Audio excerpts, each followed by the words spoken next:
Hi, I'm Susan from Charmed Salvage. Welcome to my channel. Today we are continuing the junk journal making series with Chapter 2. Chapter 1 was making the cover. I start out simply with a cover and I kind of fly by the seat of my pants when I'm creating. So I leave this blank until the end and then I determine what I've done on the inside to reflect what is going to be on the outside cover. So what is a signature?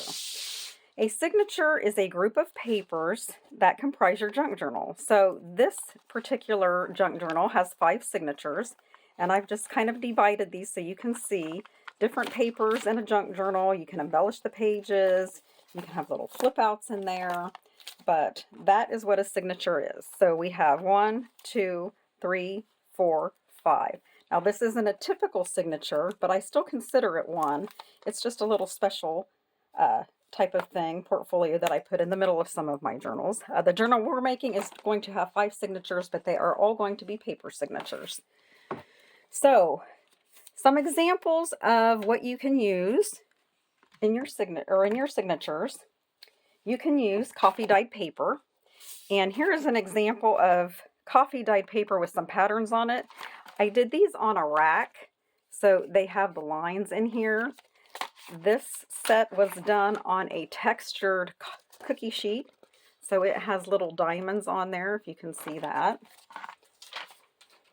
You can use old calendars, and don't forget to save the backs because these little previews of your calendars can be used as tags.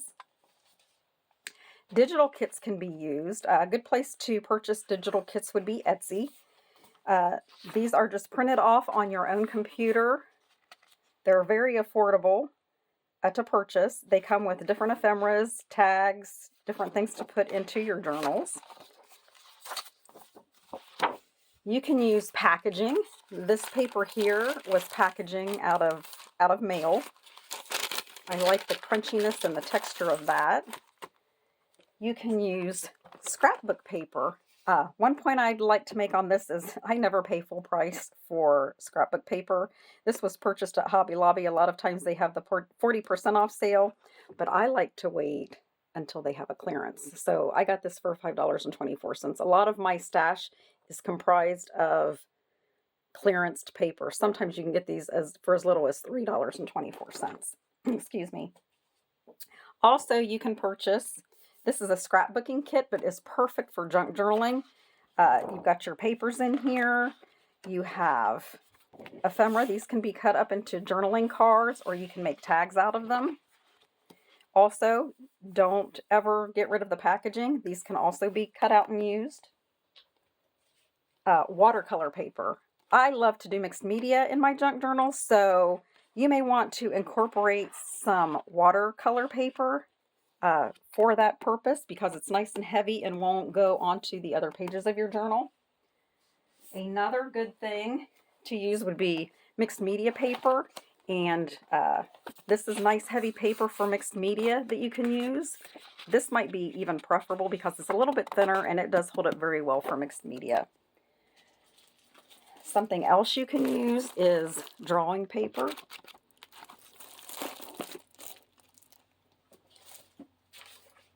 And just anything that you can find around the house. Like this was an old ledger paper, like from a bank book that was cut down. Composition book, we can use this notebook paper, like the lines for journaling on. This can be coffee dyed as well. Paper bags, these can be folded over.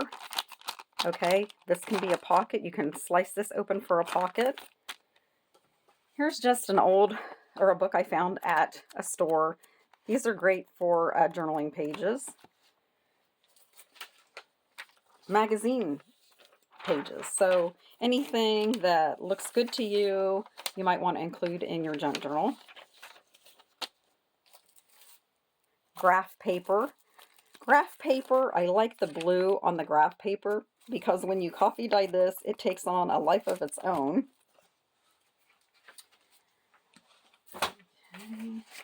Just coffee dyed paper without any patterns on it. Just look how the coffee, I like how it stains the edges, and this is another reason I like to use a 9x6 journal because you can just fold this and it keeps this. Now, if I was going to make a smaller journal and I was going to coffee dye paper, I might cut the paper down before I dye it so that I can get all this nice edging on my paper.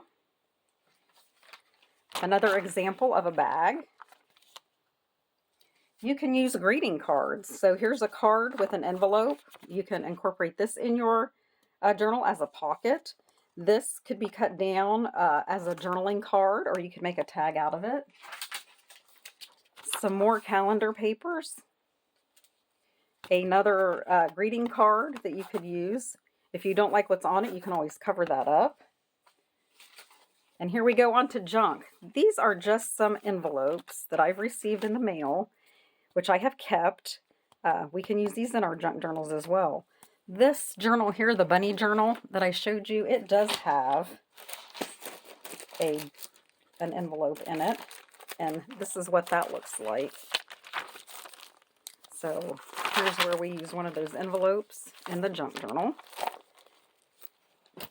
Use return envelopes that are included in your mail. These are great also for tags, for little tuck spots in your journal.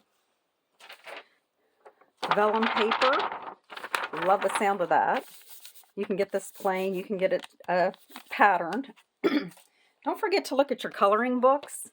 These are nice to include. You can either color them and include them or leave them blank and color them later. They can be pages or they can just be tucked into the journal. Old book pages.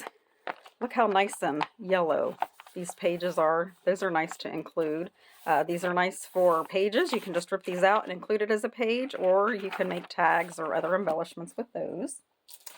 I've got an example of some artwork that my grandson made me. Here's his rendition of fruits.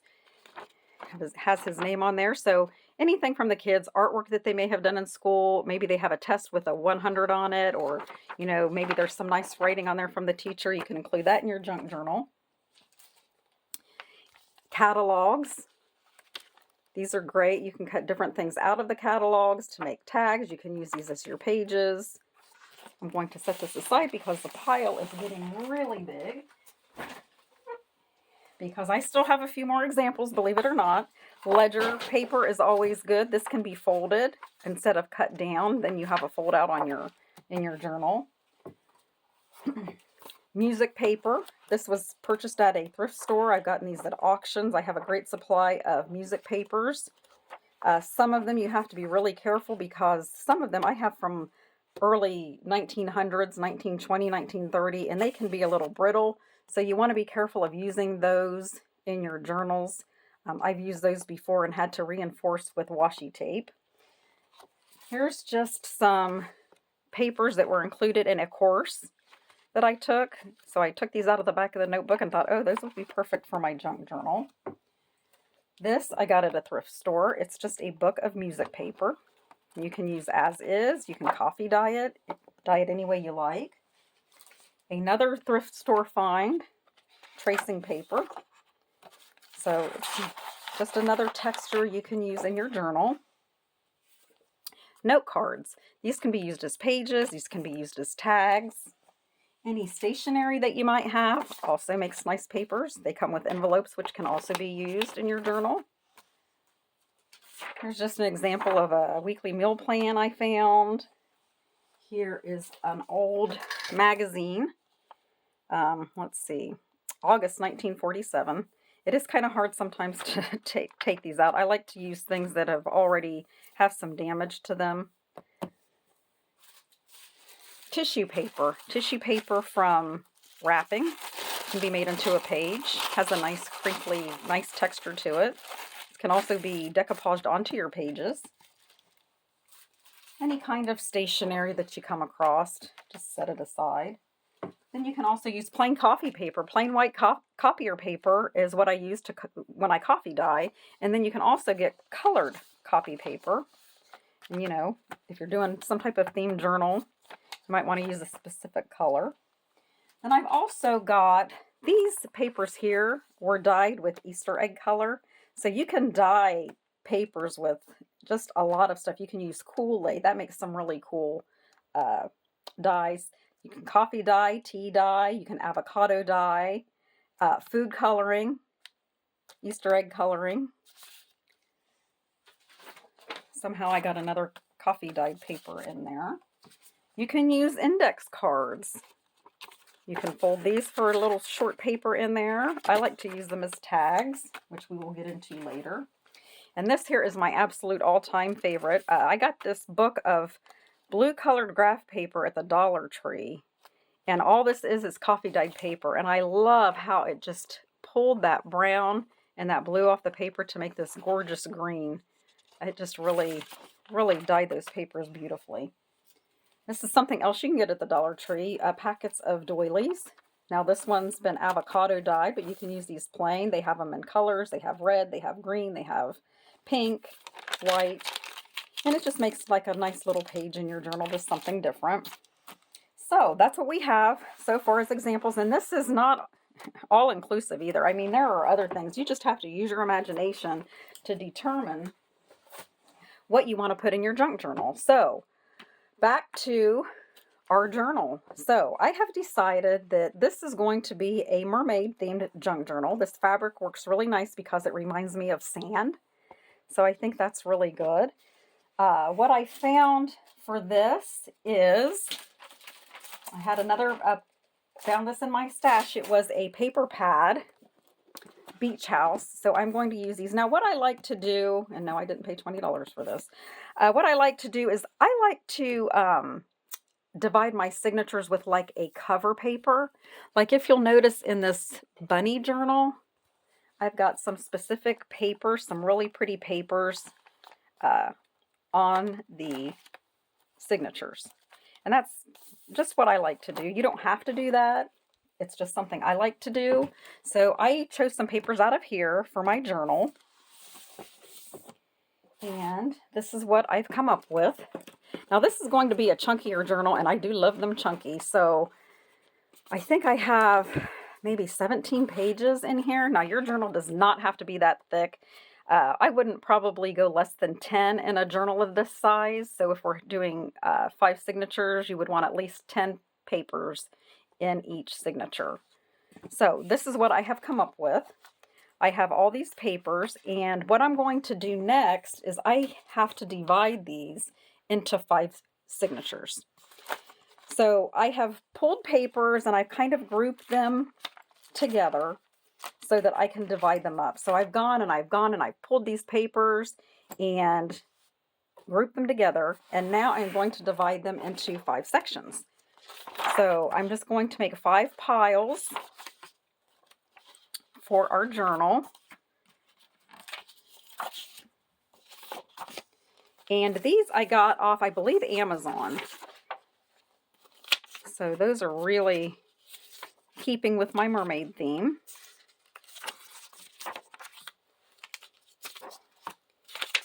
It's nice to have different size papers in your journal as well. It just gives it a little more character. So we're just going to divide all of these up until we have our 5 signatures.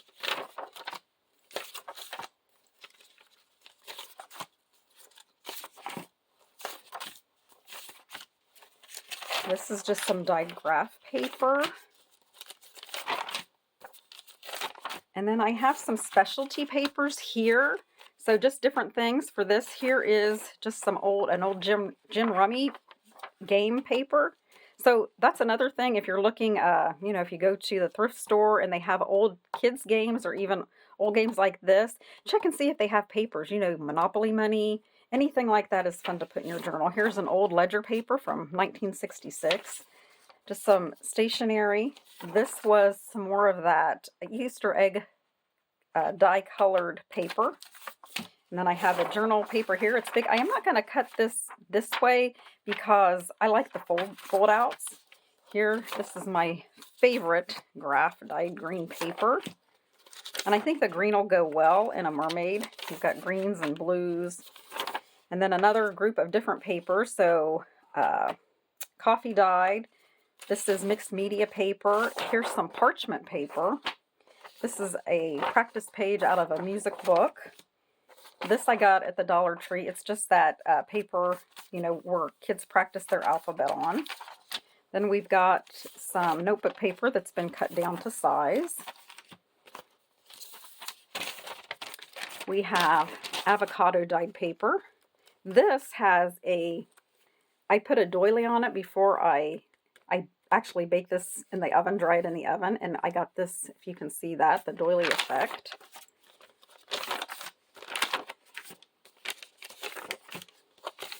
I've got some different colored copy paper.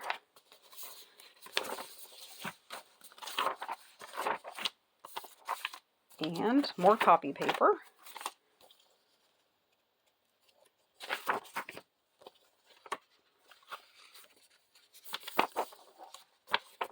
I have a small work area here, so bear with me. Got some more copy paper. Like I said, I like the green in that. And I have this this old music paper. I think it's not fragile enough. I think we'll be able to fold it and use it as a page in our journal. I like how, look at this. Look how we have this old tape on there. So we're definitely leaving that. So I'm going to set these off to the side. And what you're going to want to do is you're going to want to take each signature and you are going to want to fold your papers. Don't fold them all together. What you want to do is fold them individually. If you, they're going to fit together a lot better like that. So we're just going to take and we're going to fold. See, that might be a little fragile. So what I'm going to do is I will likely use some washi tape to put on this side and this side just to make that a little bit more durable. So we are going to fold these.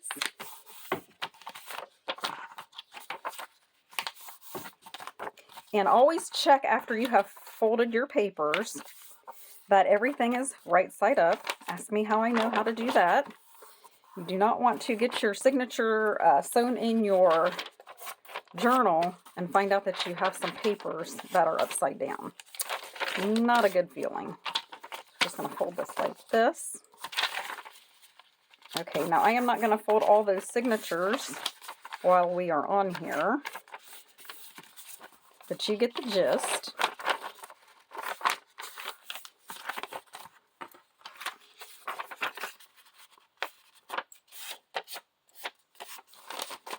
I think I had another one of those. I'm not sure where it went. It might have slid off the table here, but I will find that because I do want the other one in here as well. Okay, so as you can see, this is going to be way too big for our journal. So we can just cut these down. Now you can use scissors, you can use a ruler, you can use a cutter. I do like to kind of use a ruler. You don't even have to, if you like a real tattered look, you can even rip it. A ruler is much faster. So we'll take a paper here because we know this is going to fit in our journal just fine. And grab a pencil here and I'm going to mark that. So what I'm going to do is I'm going to rip it because I like that look. Don't throw this away. We can use this for a tag. We can use it for a pocket. I'm going to rip this just a little bit here on this end just so that the ends match. Okay, so it looks to me like we are pretty good here. Everything up this here. Okay, now what we could do, what you can also do if you have a paper that's too big, and this music paper isn't the best example because it's a little brittle, but I can still show you, and we could do it with these as well, is we can fold this up and we can glue these sides. Now also, sometimes I like to stitch using my sewing machine on the paper, which is a really cool effect. I like the threads hanging off. I like to keep threads that are cut off, and I like to use them in tags and embellishments and that kind of thing because I like all that texture. But you can simply glue this if you don't sew, and we have a pocket. Now this is maybe just a little bit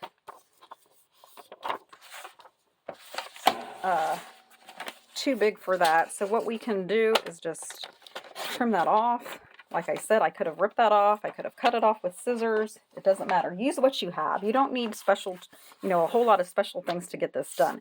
Now what you're going to do is we're going to decide how we want these papers in our journal. So I just kind of spread them all out so I can see what I have. And then we just put them together. Now I know that I want this on the outside. And you know what?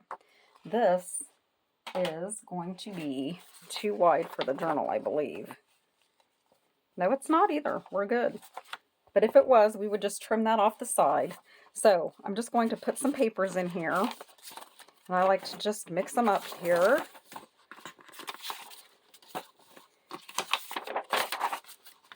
Something here. Let's put something maybe a little bit bigger there.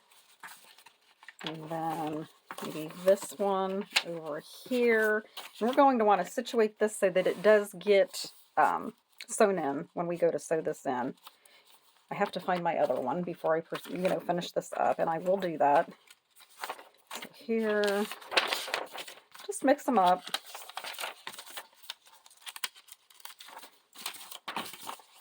And sometimes you want to be aware of what your middle signature is going to be, because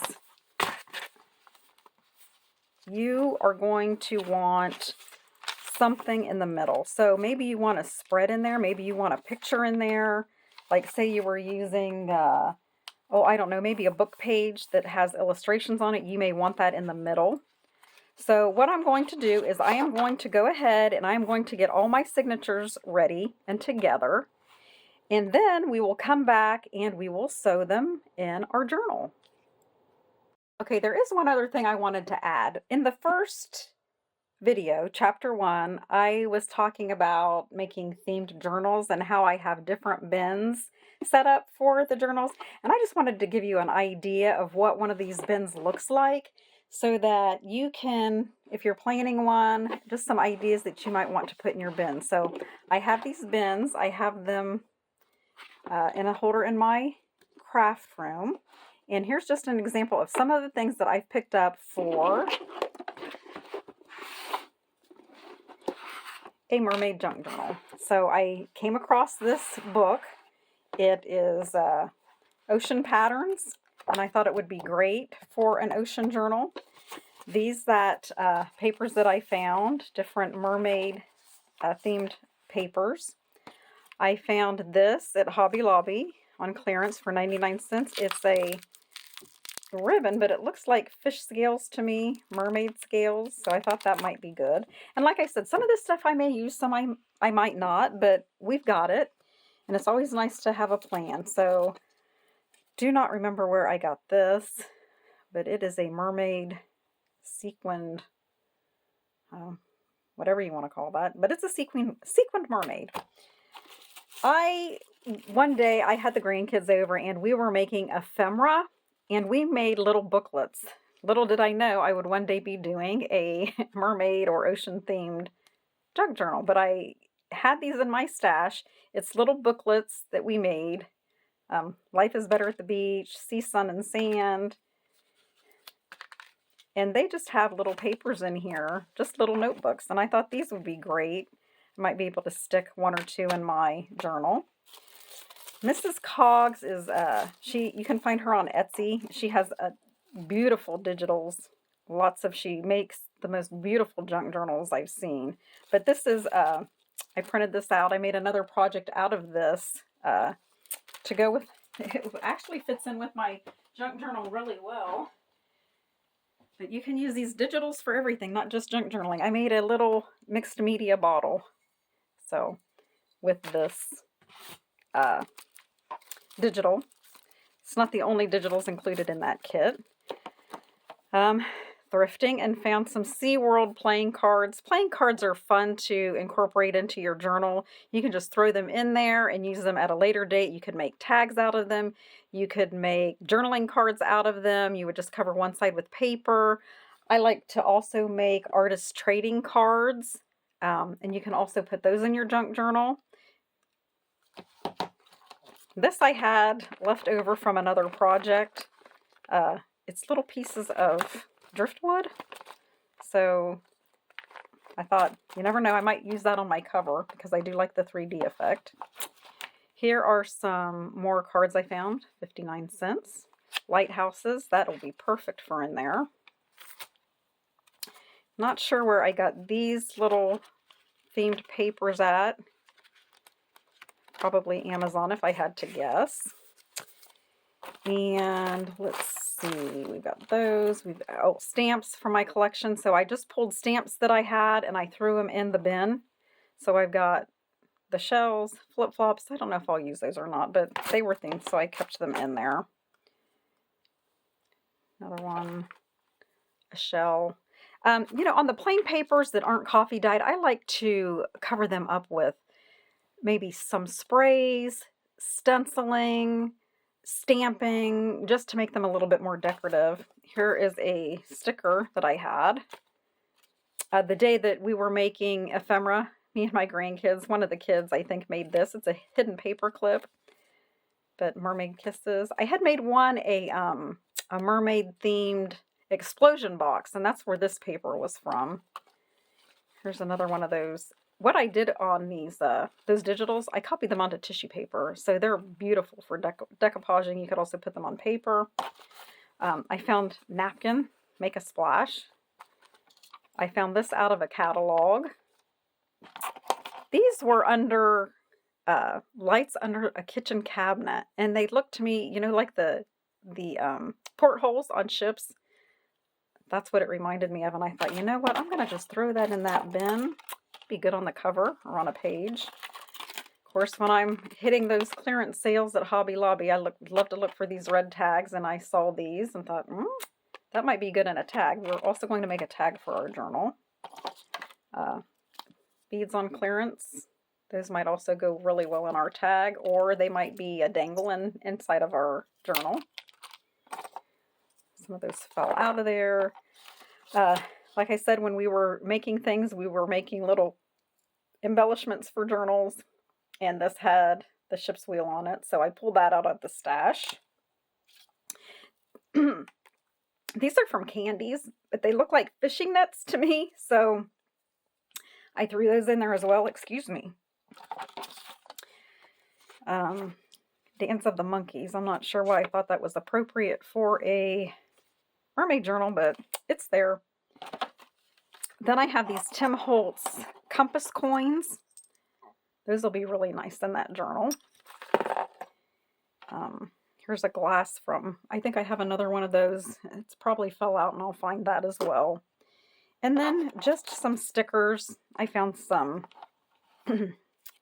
beach themed stickers, and I just threw those in there. Probably use those on tags or something, or maybe put them on pages. And then I had this little charm I found, Imagine. So I kept that in there. But anyway, I wanted to show you my thought process into a theme journal and how that builds. I have a, what do I have over there? I have an owl junk journal that I'm going to be doing. I've got a baby themed journal. I've got a sewing journal. There's two others there. I can't see what the tags are on them from where I'm standing. But anyway, I just wanted to give you an idea so that you can start collecting for your next theme junk journal.